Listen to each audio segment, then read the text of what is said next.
Boom, I bet you got knocked the fuck out from that one. I know for a fact that that's what happened. But, anyways, welcome to Tony's Thoughts. Today we'll be talking about the movie remake of 1989, I think it was. Movie called Roadhouse. I'm not really big into like old movies back from like the 90s and all that stuff. I'm not really big into that because I just recently got into movies and I can't really like think of other movies like off the top of my head like movies like that. So remakes don't really hit me as hard as they should unless it's like a movie from the 2000s. That's where, you know, I kind of remember half of the movies that I've seen. Regardless, this is a movie that I had no idea what it was about or anything. I just thought it looked pretty cool. And we had Jake Gyllenhaal and Conor McGregor, which was a surprise. And I'm not gonna lie, I am actually quite proud to say this. We have our second good movie of the year. Round of applause, everybody. Round of applause. Well, I mean, to be honest, it should be third because Love Lies Bleeding is actually a good movie still. I mean, it's not good, it's not bad, but it's like right in the middle. So we can consider this number three. This movie is actually quite enjoyable, quite a good time.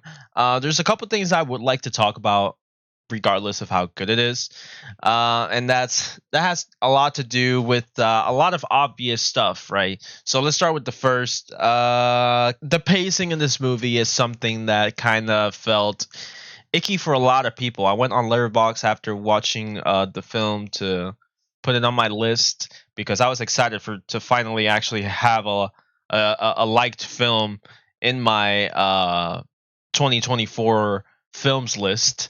And I saw the reviews. A lot of people were like complaining about how everything hit climax very late in the movie, and everything was just like it's just dragged on for a little bit too long. And I do agree. The movie kind of dragged on too much. It showed way too many things that at the end of the day didn't really matter. But that also has to do to showcase Dalton, which is Jake Gyllenhaal's character, just to showcase how he really isn't a bad guy or whatever the situation may be, and how other people are just pushing his buttons, pushing him to the limit so he can like break and do a bunch of fucked up stuff. So in that case, it does make sense because you actually do want to see him succeed and you don't want him to go crazy. Then again, the reason why basically he quit the UFC and all that stuff, the reason why he was so feared and all that stuff was explained way too late in the movie, and that's pacing issues that a lot of people were complaining about. I didn't think it was that bad because I was like thoroughly entertained all the way through the movie. I thought it was a very enjoyable movie. A lot of moments were quite stale. A lot of things happen, and then just boom, calm waters, and then waves come hit again.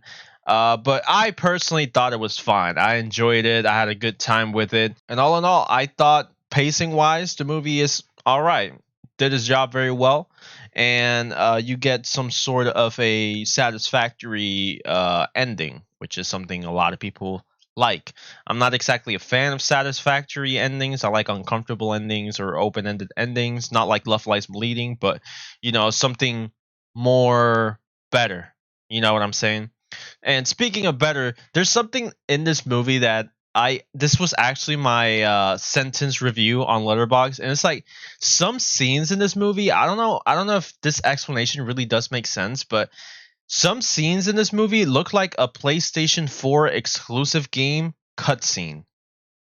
It just looks like a video game. All of a sudden, like the graphics, I saw it on here on my monitor because it was on Amazon Prime. I saw it here on my monitor. My monitor's 4K, and it still looked like a video game. It looked weird. Like I know they used quite a bit of CGI throughout the entire film, which wasn't really that great, but I don't give a shit. Some scenes just felt very weird. They felt way too digital. You know what I'm saying? They honestly felt like I was watching like, I don't know, like Dead Island 3, a cutscene from Dead Island 3 or something like that. It just felt too fake. It felt too, I don't know, too plastic, too fantasy, to put it in a word. It's not something that really took me away from the film or anything like that, but it's something that I truly noticed. I'm like, Why does it look so blue? Why is the water so blue? Why is everything so pixelated all of a sudden? What is going on? Like I felt like these scenes that I'm talking about were meant for like 3D. They were meant to be captured in 3D. Maybe there's a 3D version of this film. I don't know. But in my monitor here, it did look like a video game, which is kind of weird.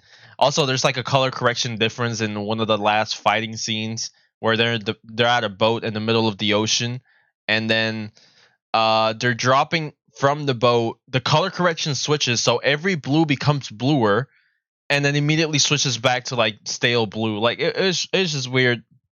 Maybe that has to do more with the editing choices or whatever. But the point is, some scenes in this movie look like video game cutscenes. All right, that's my observation. The humor in this movie was actually surprisingly good, and that's the humor mostly came with, at least in my opinion, mostly came with Conor McGregor, and that's one of my like iffy little moments of the film. It's, I know Connor's not exactly an actor, and to be fair, I don't think he really did a bad job at all.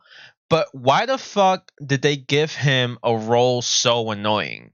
Like, why does he have to be this over the top psychotic dude, which you can barely understand half the time what he's saying? And he's always like just smiley, like 95% of his scenes is him standing like this and walking like this. Like it's weird. Like it's just over the top trying to be psychotic, which to the context of the film, I guess is fine because it adds a little bit of humor, a little bit of, just tension releasing or whatever the fuck. But I personally thought that it kind of like took away from the film a little bit because like why is this other psychopath, right, behaving like this? Like again, I know he's a psychopath, psychopaths don't act normally or rational or anything like that, but it felt too over the top to me. Maybe he was trying too hard. Maybe the director was saying for him to try hard, or that's the vision of the psychopath they had in the first place. I don't know. It felt a little bit too over the top.